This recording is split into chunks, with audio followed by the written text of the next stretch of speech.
Muitos eventos tiveram uma enorme carga histórica na sociedade cainita.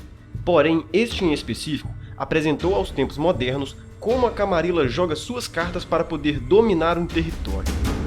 Em 1999, Nova York se transformou em um campo de batalha.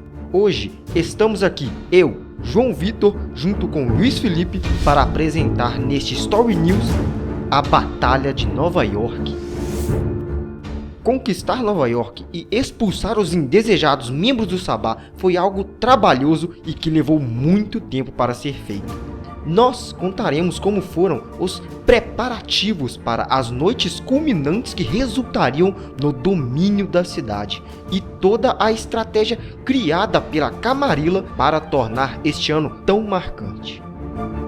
Então, comece o prelúdio do massacre.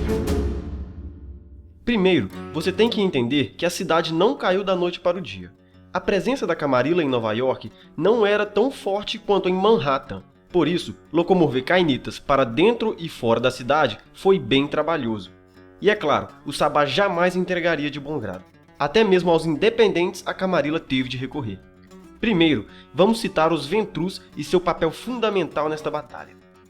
Se tem um clã que se destacou, estes foram os Ventru. Quase todo o plano para a operação de Nova York foi feito por eles. Primeiro, que a estrutura do clã já foi um suporte inimaginável.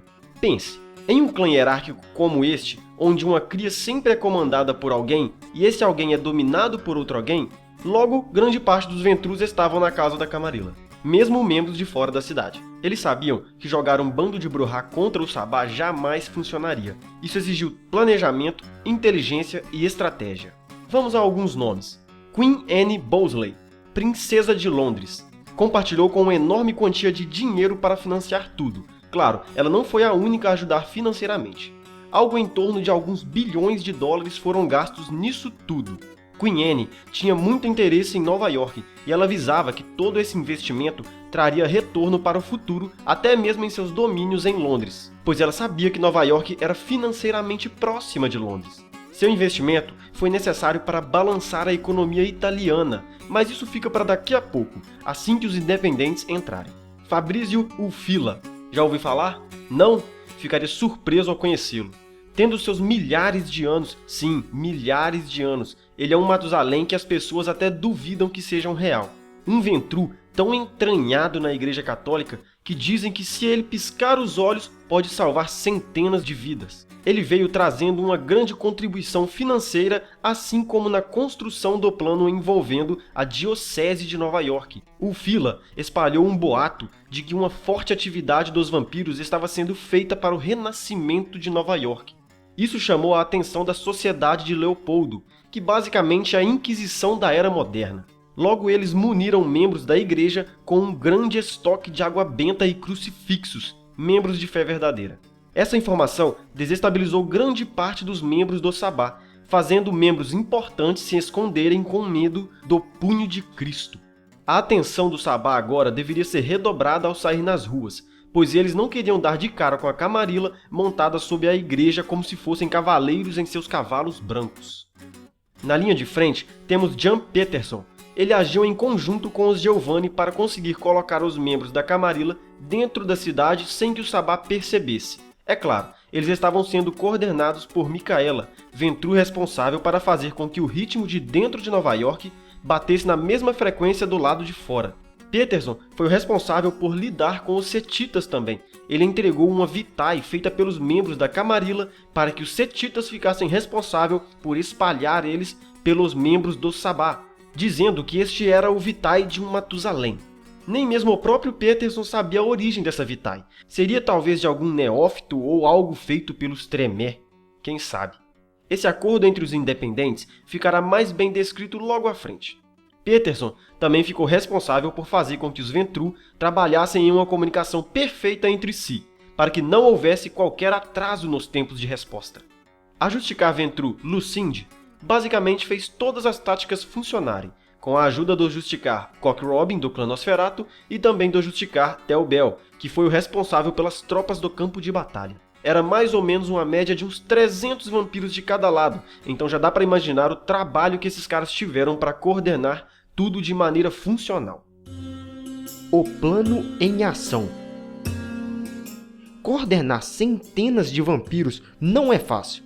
A Camarilla mesmo, nesse ponto, já estava infiltrada, seja com seus carniçais ou agentes mortais, em cada organização necessária para atingir o seu objetivo. Não havia nada em que eles não soubessem. O refúgio de Polônia já havia sido desmascarado, por isso foi fácil aprender quem eram as pessoas que iam e vinham de sua casa.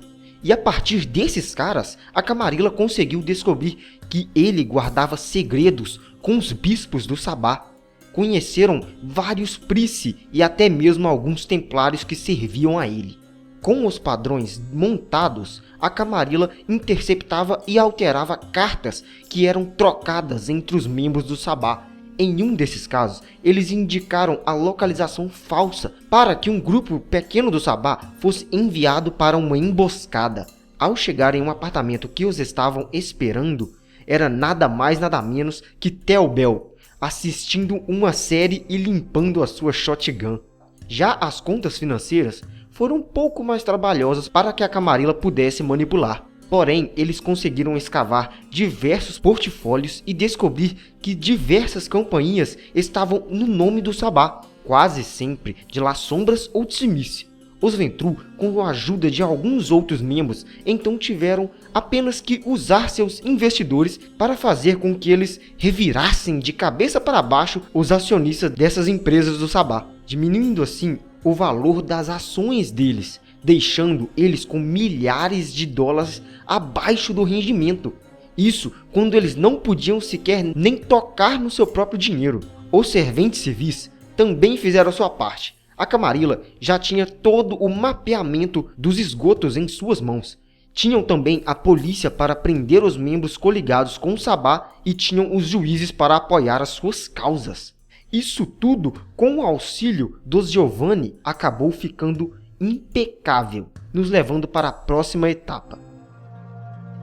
Tratado de ajuda. Já deu para ver que não era apenas fazer chover dinheiro para fazer tal ato. Porém, agora vamos aos independentes, que foram cruciais para fazer tudo dar certo. Em 1998, o boato de Peterson sobre o sangue Matusalém já havia se espalhado por toda Nova York, e isso foi graças aos Setitas, que foram responsáveis por toda a distribuição. Os Setitas não estavam nem aí para o que era Savitae. Eles apenas exigiram 70% de todas as vendas de sangue realizadas para si. Os membros mais jovens do Sabá ficaram fascinados por tal sangue. É claro, eles desconfiavam, mas a tentação foi mais forte e em poucos meses tudo já estava vendido. Um detalhe, o sangue vendido era radioativo. Isso significa que até mesmo um carniçal com um contador Geiger, que é um aparelho de localização de radiação, em poucas noites poderia localizar os membros que tomaram dessa Vitae. Esse presente de Natal resultou na descoberta de 2/3 dos membros do Sabá. Se lembra da Queen Anne e sua fomentação na economia italiana? Pois é, isso foi necessário para que os anciões Giovanni estabelecessem um acordo com a Camarilla para os ajudarem, mesmo que eles não gostassem muito da ideia. Os planos foram deixados claros para os Giovanni para que eles pudessem fazer o seu trabalho. Basicamente, eles foram os responsáveis por importar alguns arcontes e círculos de guerra para dentro de Nova York de maneira furtiva.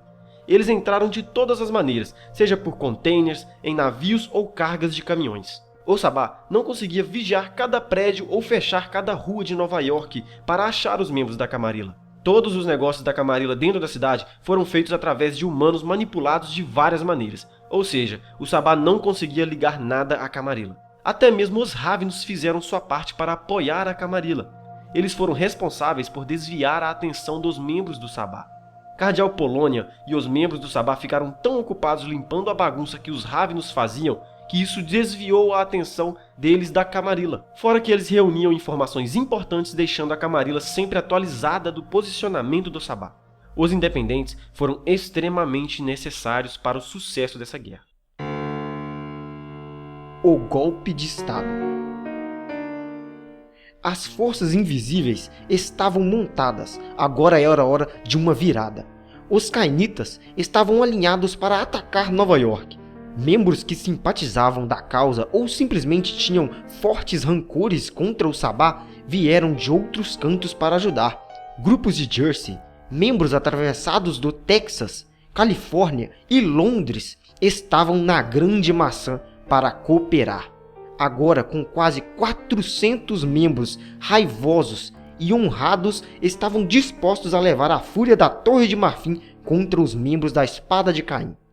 A sutileza permaneceu até o último momento, tudo para preservar a máscara e para preparar o terreno. Os Ventrus e os historiadores usaram seu dinheiro para comprar alguns criminosos ou tirando alguns das cadeias para que a polícia, que não estivesse envolvida, pudesse acabar ficando ocupada, tirando a atenção de toda a guerra. Tudo isso para que não ficasse escrachado na cara dos humanos um bando de pessoas com velocidade sobrenatural, forças demoníacas ou invocando raios na cara de um arcebispo. A jihad deveria ser jogada da maneira correta, mesmo em tempos de guerra. Senão, qual seria o ponto para tanto trabalho? Os espetáculos sobrenaturais obviamente aconteceram. Tenta forçar o Theobald a se controlar com a shotgun na mão na frente de um membro do Sabá.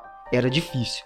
Porém, tudo aconteceu fora da visão mundana. Até mesmo a mídia estava sendo muito bem manipulada para poder passar apenas filminhos ao invés de notícias catastróficas, o que nos colocará diretamente no primeiro dia de guerra. Agora será contado como foram os exatos 6 dias que foram necessários para que a Camarilla triunfasse sobre o Sabá. Vamos começar com o dia 1. Bom, vocês devem saber que nesse ponto merdas acontecem. Então, para evitar piores efeitos, os ataques se iniciaram pelo subterrâneo. Provavelmente vocês já sabem o que acontece quando se juntam Cainita e o Sol no mesmo lugar. Foi bem por aí. A Camarilla comprou todo o corpo de bombeiros através de suborno, e eles iniciaram uma série de incêndios nos refúgios do Sabá, queimando tudo e todos que estavam lá dentro. Isso ocorreu através de carniçais e humanos controlados durante o dia. Logo, isso significa que aqueles que se atrevessem a tentar escapar desses refúgios em chamas dariam de cara com o tão belo sol, fazendo com que eles ardessem ainda mais em chamas. E para se certificar de que mesmo aqueles que saíssem no sol não fossem muito longe, a Camarilla deu um jeito de criar um forte congestionamento de carros e caminhões nas ruas desses prédios, para que eles não conseguissem correr para muito longe, tanto quanto para dificultar a entrada de pessoas avulsas. Tudo isso, somado ao corpo de bombeiros comendo nas suas mãos, resultava em nada mais do que incêndios que jamais seriam investigados. Apenas essa tática eliminou com 1/10 dos locais do Sabá. O dia ainda estava longe de acabar. A Camarilla fez questão de jogar 900 galões de ácido sobre as ruas de Nova York, primeiramente nos esgotos, que por uma má sorte era onde os Nosferatu antitribo estavam. Ao tentarem fugir, eles subiam para a superfície, também dando de cara com o sol. Se por um acaso um humano acabasse vendo uma pessoa sendo corroída pelo ácido, ela acabaria assimilando a feiura dos Nosferatus aos danos que o ácido estava causando. Para piorar a situação do Sabá, esse ácido era todo retirado de um local chamado de Laverne and Shirley Acid Corporation, aos quais os donos são um La Sombra e um Tsimice. Essa segunda parte desse ato resultou em uma onda de processos e ações judiciais contra eles, que eles jamais conseguiriam pagar essas dívidas apenas com seus lucros. Esse desastre químico fez com que suas não-vidas nem sequer valessem a pena, já que todos os juízes do estado ficaram putos com eles. Após isso, a Camarilla causou diversas explosões na tubulação de gás de Nova York, terminando de dar um fim nos ninhos dos Nosferatus. Os nova-iorquinos já estavam tão acostumados com esse problema que eles nem se deram conta de que isso poderia ser um ataque. A terceira parte teve um nome bem interessante, chamado de Operação Santa Merda, eles estão fazendo isso durante o dia. Basicamente, os carniçais da Camarilla fizeram todo o trabalho sujo. Levaram a justiça para os grupos menores do Sabá, enquanto o sol ainda estava no céu. Tudo com total cuidado, pois se eles errassem, eles poderiam estragar completamente os planos que viriam a seguir. Os ataques afugentaram os neófitos do Sabá, somado ao extremo medo dos boatos de caçadores nas ruas, fizeram com que grande parte deles encontrassem a morte final para o sol, tentando correr do inevitável. Uma média de 50 cainitas do Sabá foram eliminados apenas no período das 8 da manhã até a parte da tarde. A noite veio, e tudo já estava preparado para o confronto. A força-tarefa da Camarilla foi dividida em 3 grupos. O primeiro foi liderado por Cock Robin, com seu grupo formado por Nosferatus, Gangreus, Brujás e Malkavianos. Eles ficaram responsáveis por vistoriar todo o subterrâneo, conferindo se o Sabá tinha sido realmente expurgado de lá ou se estavam mortos. A segunda força foi liderada pelo Justicar Passek. Ele permaneceu no quartel-general de Peterson, realizando todos os contatos dos 3 grupos, verificando se não existia nenhum furo dentre todo o plano.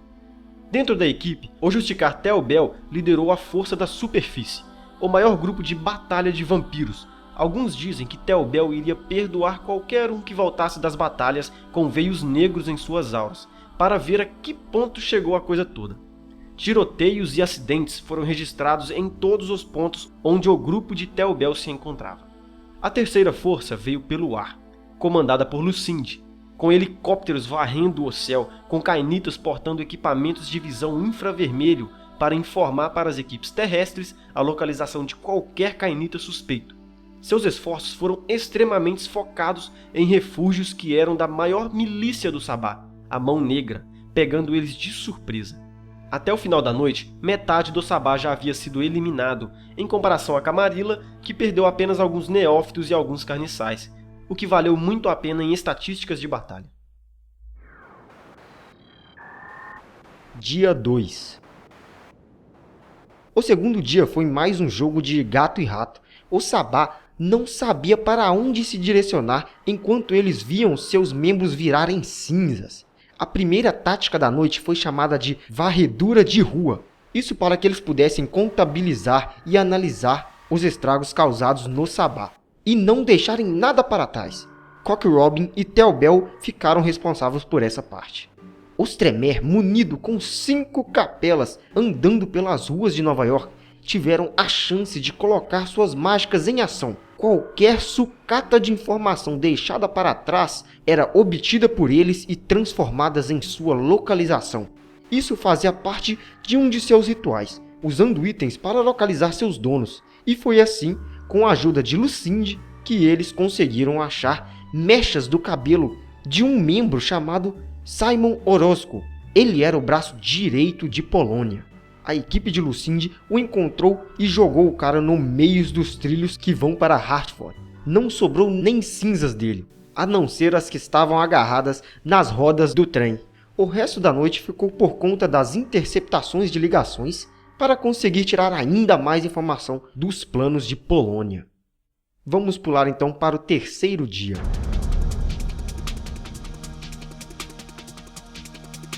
Após o dia 2, o Sabá começou a se mostrar mais ciente da situação e começaram a tomar providências.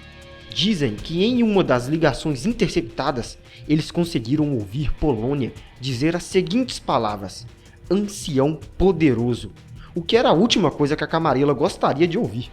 Eles estavam se reunindo no Bronx. Então um grupo foi enviado para lá para que eles pudessem monitorar o perímetro. E isso foi feito. Ao chegar lá, eles descobriram que a estrela especial do Sabá era ninguém menos que um membro chamado Lambak Ruthven, um membro conhecido por ter a fama de covarde, porém é um covarde com milhares de anos e apenas a 5 ou 6 passos de Caim. Polônia e Lambak fizeram um massacre nos membros da Camarilla, dúzias de membros foram mortos e até mesmo um arconte. E eles teriam até perdido mais membros se a luta não tivesse sido dispersada. Os membros do Sabá levaram a vitória neste combate, mas ainda assim eles conseguiram reduzir em 1/4 as forças do Sabá, mas mesmo assim Polônia e Lambak conseguiram escapar. Dia 4. A quarta noite foi... Todas as informações das forças terrestres levaram as tropas até o refúgio de emergência de Polônia, uma fábrica no Bronx. Parecia até que eles estavam caindo em uma armadilha. Nessa fábrica nada mais era produzido, era apenas um monte de caixas de metal abandonado. E lá eles estavam, o que restou do Sabá, um pequeno grupo usado para o confronto final. Foi termina. Dias 5 e 6. Nesses dias, pequenas disputas foram realizadas. Era mais um trabalho de limpeza que foi realizado pelos Justicars, arcontes e seus círculos. Nesse ponto, o Sabá já sabia que haviam sido derrotados. O que restou do Sabá? acabou pondo a morte de lado e decidiram cooperar com a Camarilla, contando detalhes e entregando informações valiosas. As vozes dos membros do Sabá já não podiam ser mais ouvidas. Dia 7. O último dia foi caracterizado como o dia do pagamento para todos que se envolveram. Carniçais recompensados com um abraço, e os Setitas e os Giovanni receberam seu dinheiro prometido. Os líderes de batalha, Pearson, Lucinde, Telbel, Cock-Robin, se reuniram para acertar tudo. O membro que conta essa história, chamado de Calebros, foi nomeado o Dux Bellorum, que nada mais é do que um alto cargo na Camarilla chamado de o Senhor da Guerra, o que ele precederia até mesmo o seu cargo de Príncipe de Nova York.